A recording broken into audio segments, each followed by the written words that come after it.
Pag nag-rapture na't naiwan kayo, kahit pumalakpak kayo ng pumalakpak, wala nang makikinig ng palakpak nyo. Wala nang Diyos na matutuwa sa langit. Samantalang habang hinihintay natin ang ating mahal na Panginoon, pag masagana kang pumalakpak, masaya kang pumalakpak, tuwan-tuwa ang ating mabait na Diyos sa langit, ang ating pinakamahal na Hesus Kristo. Refusing the easy way, ibig sabihin pagtanggi sa madali ang daan.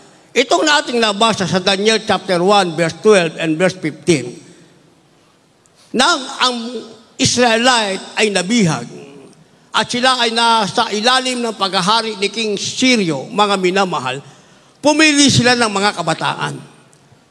Yung kabataan na yon, mga minamahal, ay tuturuan nila at pagtatrabahuhin sa palasyo. Kabilang si Daniel, mga minamahal. Si Daniel, hindi niya pinili yung easy way. Kundi, nag-refuse siya, tinanggihan niya. Sabi ng bantay pinto, mga minamahal, kayong mga kabataang napili, kayo ay pag-aaralin at makakainin kayo ng pagkain ng hari at kayo ay painumin ng alak para maging malusog kayo.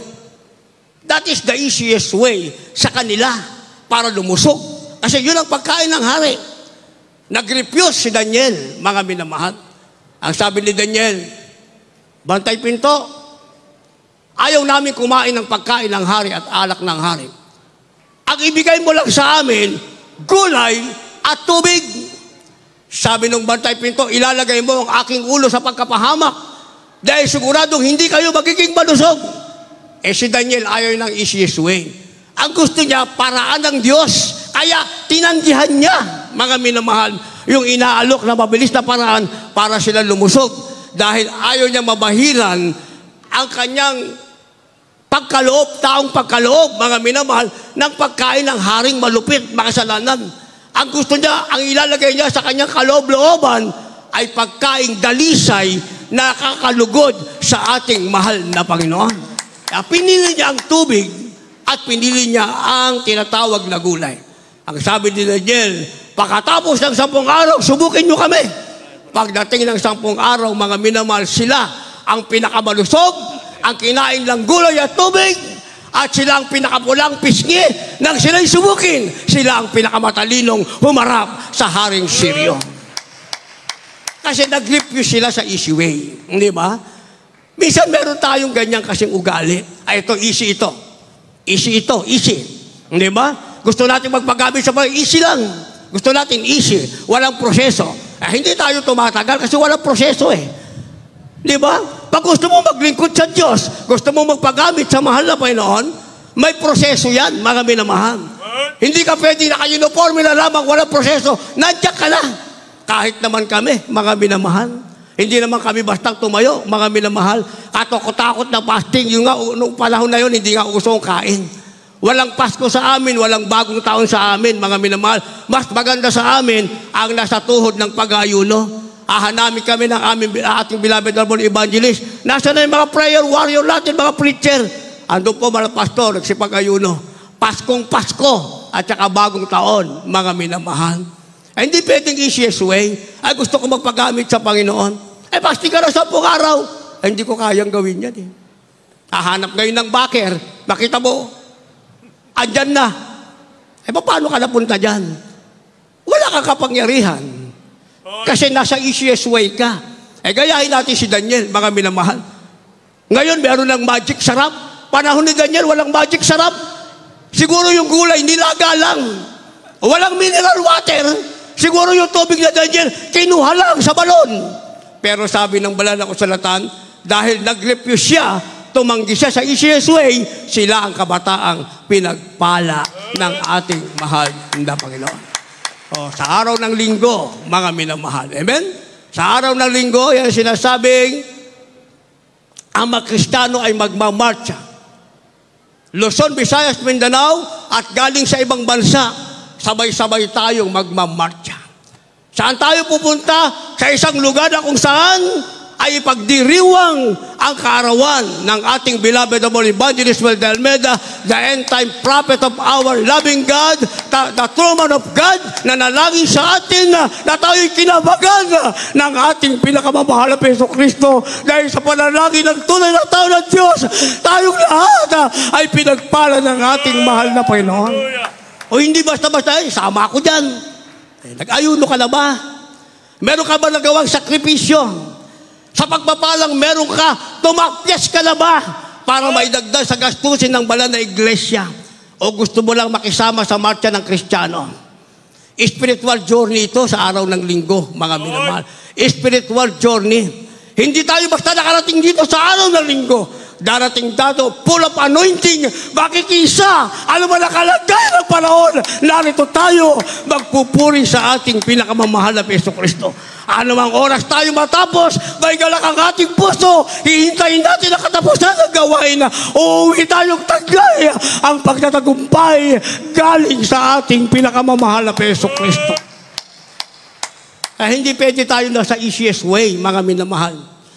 Kung kinakailangan, kung gusto mo ng tagumpay, mga minamahal, kinakailangan ng sakripisyo. Naniwala kayo ron, mga minamahal? Hindi mo pwede, you cannot get yung isang bagay in just easiest way. Hindi mo yan makukuha sa madali ang paraan, mga minamahal. Ang pagtatagumpay ay nagiging matagumpay dahil merong tinatawag na sakripisyo. Itong ating pinagpalang iglesia, bakit na itayo? Maging si Satanas at Hades ay walang kapangyarihan. Bakit? Dahil ang ating mahal na magulang sa Panginoon ay dumaan sa proseso ng pagsasakripisyo. Sakripisyong hindi kayang tumbasan. Sakripisyo kung pag-uusapan lamang, papatakang yung luha. Kung i-imaginein mo, mga minamahal, sa ating sarili, hindi natin kaya. Pero nagawa ng ating mahal na magulang sa Panginoon. Kaya paulit-ulit nating sinasabi sa kanilang mga sakripisyo, tayo ang lubos na pinagpala ng ating pinakamamahal na Panginoon. Kaya sa araw ng linggo, pupunta tayo rito hindi dahil para makadalo lamang, mga minamahal. Meron tayong sakripisyo. Meron pang natitirang araw, mga minamahal, para makapag-ayuno sa abot ng inyong makakaya, lalo na sa lahat ng ginagamit ng ating mahal na Panginoon.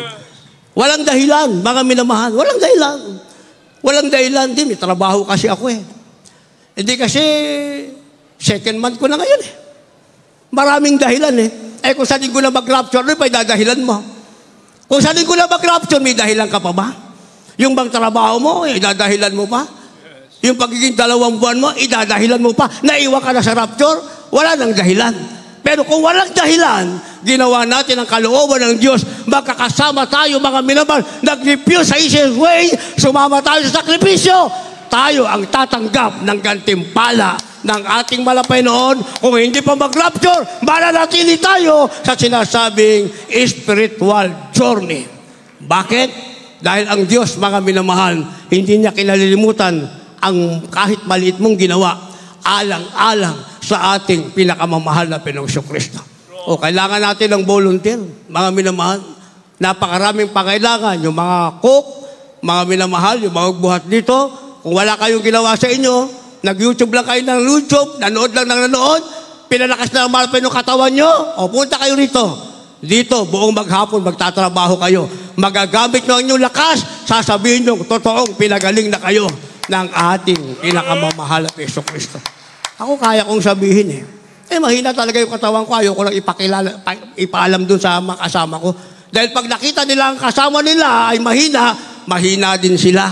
Ipakita mong malakas ka, kahit nangihina ka, malakas sila, lalakas ka rin dahil ginamit mo ang iyong pananampalataya. Naintindihan natin. Kaya pagkatapos nito, meron tayong tinatawag na elong obedience. Elong obedience, sinasabing isang mahabang pagsunod. Ang pagsunod natin, hindi maiksing panahon, mga minamahal, kundi panghabang panahon. Basa. From the book of Philippians, chapter 2, verses 12 and 13. Wherefore, my beloved, as you have always obeyed, not as in my presence, only, but now much more in my absence. Work out your own salvation with fear and trembling. For it is God which worketh in you, both to will and to do of his good pleasure.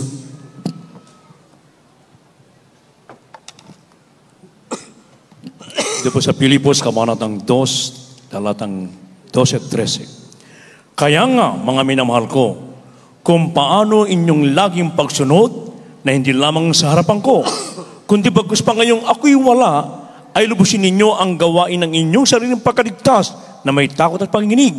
Sapagkat Diyos ang gumagawa sa inyo, maging sa pagnanasa at sa paggawa, ayon sa kanyang mabuting kalooban. Amen. Palakpakan muna natin ang sabay-sabay ang ating mahal na Panginoon. Lahat magsabi ng praise the Lord. Itong sinasabing ilang obedience o isang mahabang pagsunod, ang ibig sabihin, hindi pakitang tao yung ating paggawa, mga minamahal. Hindi porke may nagbabantay. Bagkos, gumawa tayo, mga minamahal, may nakakakita o walang nakakakita, gumagawa tayo, sabi, ayon sa ating mabuting kalooban. Verse 13, sapagkat Diyos ang gumagawa sa inyo, maging sa pagnanasa at sa paggawa, ayon sa kanyang mabuting kalooban. Kaya pala nagagawa natin ito, meron tayong desire na gawin ito. Ang sabi, Diyos ang gumagawa nito, ayon sa kanyang mabuting kalooban. Diyos ang nagsasabi sa iyong, anak, kumilos ka, gawin mo ito, makibahagi ka, gawin mo yan. May nakakakita o walang nakakita, ang mahalaga, ginagawa mo yan sa kalulhatian ng ating mahal na Panginoon. Hindi natin sasabihin, tapos na ako dyan. Noon pa yan, noon pa, hanggang doon lang ang paglilingkod mo sa Diyos. Ang sabi, what we need is a long obedience o sinasabing isang mahabang pagsunod. Ang pagsunod, hindi yan natatapos. Hanggat may ginagawa, kagaya na ating mahal na magulang sa Panginoon, habang ang salita ng Diyos ay salita ng Diyos, ang pagsunod ng ating mahal na magulang sa Panginoon, walang hanggang sa pagbabalik ng ating mahal na Panginoon. Hindi yung pag naisipan nating magpahinga, pahinga na tayo. Pahinga din ang tinatawag na biyaya ng Diyos para sa iyo. Kaya pag nagawa natin ang bagay na ito, mananatili tayo sa spiritual journey, meron pa tayong sinasabing a wonderful life. Ibig sabihin, isang kahangahangang buhay. Dito tayo magwawakas sa isang kahangahangang buhay. Last verse, maganda po ating manugtog, mga magbawi. In the book of Galatians chapter 3 verse 26, for ye are all the children of God by faith in Christ Jesus. The book of Galatians chapter 4 verse 7, wherefore thou art no more a servant, but a son, and if a son, then an heir of God through Christ. Galatia Kapitulo 3, versikulo 26. Sapagkat kayong lahat ay mga anak ng Diyos, sa pamagitan ng pananampalataya kay Kristo Jesus. Galatia Kapitulo 4, versikulo 7. Ano ba't hindi ka naalipin, kundi anak, at kung anak ay tagapagmana ka, nga sa pamagitan ng Diyos. Palakpakan po natin ang ating malapayon. Last verse na, itodo na natin yung ating palakpak na masaya, pagbibigay lugod sa ating malapayon. Lahat magsabi ng malakas na praise the Lord. Purihin ang ating pinakamalapeso Kristo. A wonderful life o isang kahangahangang buhay. Dito tayo magwawakas. Kung tayo ay nasa spiritual journey, ang sabi mga minamahal, sapagkat kayong lahat ay mga anak ng Diyos sa magitan ng pananampalataya kay Kristo Jesus. Hindi mag-fade yung ating pananampalataya. Hindi kukupas, hindi mawawala. Nasa spiritual na paglalakbay tayo. Ang sabi, tayo ay mga anak ng Diyos sa pananampalataya sa ating pinakamamahal na Kristo Kristo. Ang sabi ng chapter 4, verse 7, mga minamahal, ano pa't hindi ka naalipin, kundi anak, kung anak ay tagapagmana ka nga sa pamamagitan ng Diyos. So hindi na tayo alipin ng kasalanan ng salibutan. Sabi, tayo'y anak, at kung tayo anak ng Diyos, tagapagmana tayo ng Diyos. Ang ating mamanahin ay buhay na walang hanggan. Habang hinihintay natin yan, tayo mananatili sa ating spiritual journey. Tayong lahat ay tumayo. Meron kayong dalang baguhan. Nasa left and right wings, nasa ilalim, nasa magarahe natin. Hihintayin natin sila habang tayo umahawin. Dalhin nyo sila sa harapan. Kung uulan, dyan na lamang sa Taas natin mga minamahal para hindi sila mabasa.